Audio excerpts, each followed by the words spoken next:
क्या आपने कभी सोचा है कि प्रकाश केवल एक साधारण चीज है, लेकिन इसके पीछे कितनी गहरी वैज्ञानिक सोच छिपी हुई है?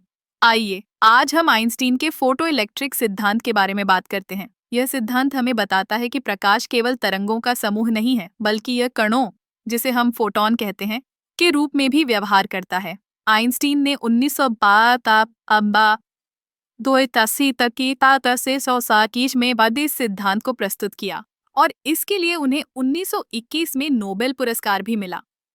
फोटोइलेक्ट्रिक प्रभाव का मतलब है कि जब प्रकाश किसी धातु की सतह पर पड़ता है तो वह इलेक्ट्रॉनों को बाहर निकाल सकता है। लेकिन यहाँ एक दिलचस्प बात है, केवल एक निश्चित आवृत्ति या तरंग दैर्ध्य का प्रकाश ही इलेक्ट्रॉनों को बाहर निकाल सकता है। इसे हम थ्रेशोल्ड फ्रीक्वेंसी कहते हैं। अगर प्रकाश की आवृत्ति इस सीमा से कम है तो इलेक्ट्रॉन बाहर नहीं आ पाएंगे, चाहे प्रकाश कितना भी तेज क्यों न हो। आइंस्टीन ने यह भी बताया कि फोटॉन की ऊर्जा उसकी आवृत्ति के सीधे अनुपात में होती है। इसका मतलब है कि उच्च आवृत्ति वाला प्रकाश, जैसे कि पराबैंगनी प्रकाश, अधिक ऊर्जा लेकर आता है, जबकि निम्न आवृत्ति वाला प्रकाश, जैसे कि रेडियो तरंगें, कम ऊर्जा लेकर आता है। इस सिद्धांत ने क्वांटम यांत्रिकी के विकास में महत्वपूर्ण भूमिका निभाई। इससे हमें यह समझने में मदद मिली कि ऊर्जा और पदार्थ के बीच का संबंध कितना जटिल है। आइंस्टीन के इस सिद्धांत ने हमें यह भी सिखाया कि प्रकाश केवल एक साधारण चीज नहीं है, बल्कि यह एक अद्भुत और जटिल कण है जो हमारे चारों ओर की दुनिया को समझने में मदद करता है।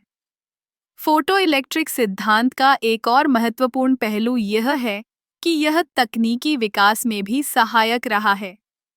आज हम इस सिद्धांत का उपयोग सौर पैनलों, डिजिटल कैमरों और कई अन्य उपकरणों में करते हैं। जब हम सूरज की रोशनी को सौर पैनल में बदलते हैं, तो हम वास्तव में आइंस्टीन के सिद्धांत का उपयोग कर रहे हैं। इस प्रकार आइंस्टीन का फोटो इलेक्ट्रिक सिद्धांत न केवल विज्ञान के क्षेत्र में एक मील का पत्थर है, बल्कि यह हमारे दैनिक जीवन में भी गहराई से जुड़ा हुआ है। यह सिद्धांत हमें यह सोचने पर मजबूर करता है कि हमारे चारों ओर की दुनिया कितनी अद्भुत और जटिल है। तो अगली बार जब आप किसी प्रकाश स्रोत को देखें, तो याद रखें कि उसके पीछे एक गहरी वैज्ञानिक सोच है, जो हमें यह समझने में मदद करती है कि हम किस तरह की ऊर्जा का उपयोग कर रहे हैं और ये हमारे जीवन को कैसे प्रभावित कर रही है।